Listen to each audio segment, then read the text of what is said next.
Chapitre 5, la vraie représentation. Ce chapitre explique que notre capacité à imiter la création a créé des distorsions entre notre mémoire non cognitive et notre manière de percevoir le monde. Ces distorsions ont conduit à une fausse représentation de la réalité. Cependant, la vérité est toujours présente et peut être retrouvée.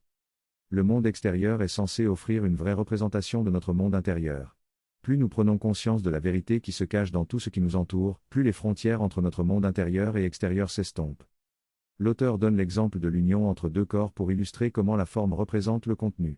L'amour et l'union sont une véritable représentation de notre désir de complétude. La sexualité est vue comme une représentation de cette union, mais notre compréhension de cette représentation a été déformée.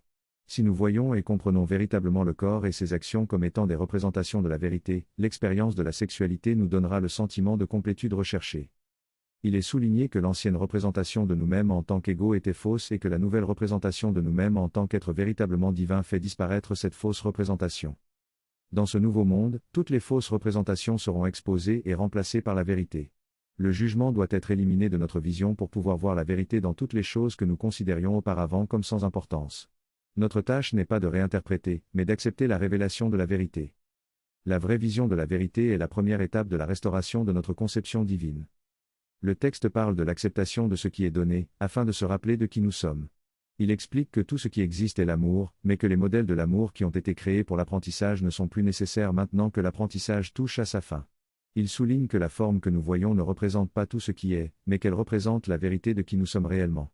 Le texte indique que tout ce qui a été créé pour servir l'ego cessera d'être, et que nous ne sommes pas appelés à recréer les outils de l'apprentissage, mais à accepter la réalité de ce qui est. Il explique également que l'appel à créer est l'acceptation du nouveau soi, qui créera un monde nouveau. Le texte affirme que la réponse à la question est après ? Maintenant que l'apprentissage est terminé, est de créer dans la communauté, le dialogue, l'engagement et la solidarité. Enfin, il parle de la patience nécessaire pour attendre la révélation de ce qui est, et de la délivrance par la vie plutôt que par la mort.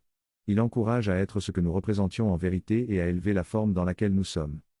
Dans ces passages, le Christ nous invite à observer le monde tel qu'il a été créé, plutôt que de le percevoir comme une prison.